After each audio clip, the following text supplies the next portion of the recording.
आज हम जिस मेडिसिन का जिक्र करेंगे उसका नाम है एपिकाक। एपिकाक को आज देखेंगे कि ये कहाँ कहाँ इस्तेमाल हो सकती है और इसका गलत इस्तेमाल कहाँ हो रहा है। एपिकाक को आमतौर पर इस्तेमाल कर रहे हैं लोग कै के लिए, ठीक है ना जी। कै हुई और एपिकाक दे दी, हालांकि एपिकाक कै की मेडिसिन नहीं है, ये मतली की मेडिसिन है, ठीक है ना जी। ऐसी मतली जिसके साथ कोई भी मसला हो जाए, कोई भी बीमारी आ जाए, उसकी मेडिसिन एपिकाक होगी। मसलन ये है कि अगर मतली हो रही है और कै भी है साथ, तो एपिकाक का जो पेशेंट है वो कै करने के बाद भी दोबारा उसकी मतली बरकरार रहेगी। इसी तरह ये सर्दियों की मेडिसिन है, मौसम सरमा की मेडिसिन है, लेकिन इसके पेशेंट को गर्मी और सर्दी दोनों लगती हैं। तो अगर हम इसको बच्चों के हवाले से देखें तो बच्चों की ये बहुत बड़ी मेडिसिन है। यकीन माने कि अब पता चल रहा है कि इतनी बड़ी मेडिसिन है एपिकाक जो है। ऐसे बच्चे जो बेचारे मासूम, अभी उनकी बोलने की उम्र शुरू नहीं हुई, वो अपना मसला बयान नहीं कर सकते, उनकी बहुत बड़ी मेडिसिन एपिकाक है। जब भी आपके पास इस तरह का बच्चा है तो आपने गौर करना है एपिकाक के ऊपर।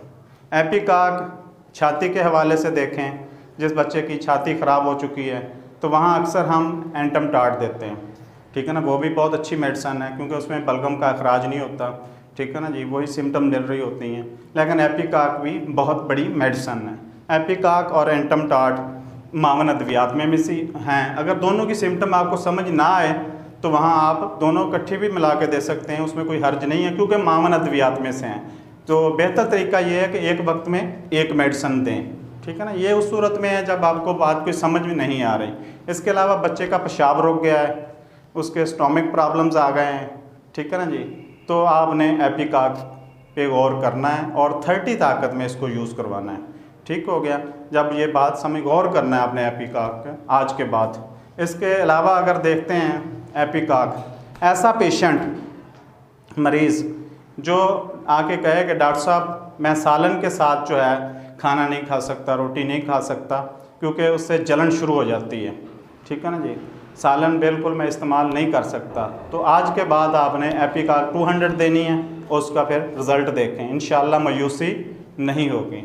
ऐसे मलेरिया बुखार या ऐसे बुखार जो बार बार आ रहे हैं, ठीक है, नौबती बुखार बार बार वक्फे के साथ आने वाले और मलेरिया की सिम्टम्स, ठीक है, मिल जाएं तो आपने एपिकाक 200 में देनी है, ठीक है ना जी। एक खुराक दें, इंशाअल्लाह मायूसी नहीं होगी, कामयाबी मिलेगी और आपको किसी दूसरी मेडिसिन की तरफ नहीं जाना पड़ेगा, देखने नहीं पड़ेगी, ठीक है ना जी। आपकी काफ़ी वक्त बच जाएगा, ठीक है ना जी, और जो आपने दिमाग इस्तेमाल करना था, ठीक है ना जी, वो भी नहीं होगा, ठीक है ना जी। एक आसान फार्मूला ये है कि वहाँ आपने एपिकाक 200 में देनी है और उसका रिज़ल्ट इसमें है कि अगर बुखार तेज़ हो जाए तो आपने परेशानी नहीं लेनी। और बुखार की मेडिसिन यूज़ करने का कोई भी आप दवाई अगर सेलेक्ट कर लें तो एक असूल हमेशा याद रखें कि चढ़ते हुए बुखार में मेडिसिन कभी यूज़ नहीं करवानी। बुखार हो लेने दें, जब बुखार जाके एक जगह पे रुक जाए, 102, 3 जहाँ भी है रुक जाए, तो उसके बाद फिर कोई मेडिसिन आपने इस्तेमाल करवानी है, उससे पहले नहीं करवानी। चढ़ते हुए बुखार में कोई भी मेडिसिन कभी इस्तेमाल नहीं करवानी आपने, ठीक हो गया। इसके बाद आगे चलते हैं कि ऐसी खांसी जो रात 10 बजे से सुबह 10 बजे तक, ठीक है ना जी, हो, उसमें कामयाबी से आप एपिकाक 1 ml में देंगे एक खुराक और उसका रिज़ल्ट लें, ठीक है ना जी, इंशाअल्लाह ये आपको मायूस नहीं करेगी।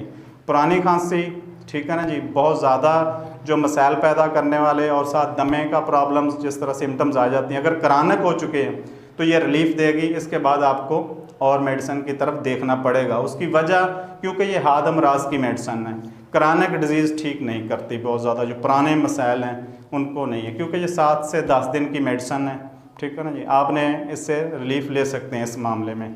इसी तरह इसका जो पेट दर्द है, ये इस पेशेंट का एपिकाक में वो नाफ के इर्द गिर्द होता है।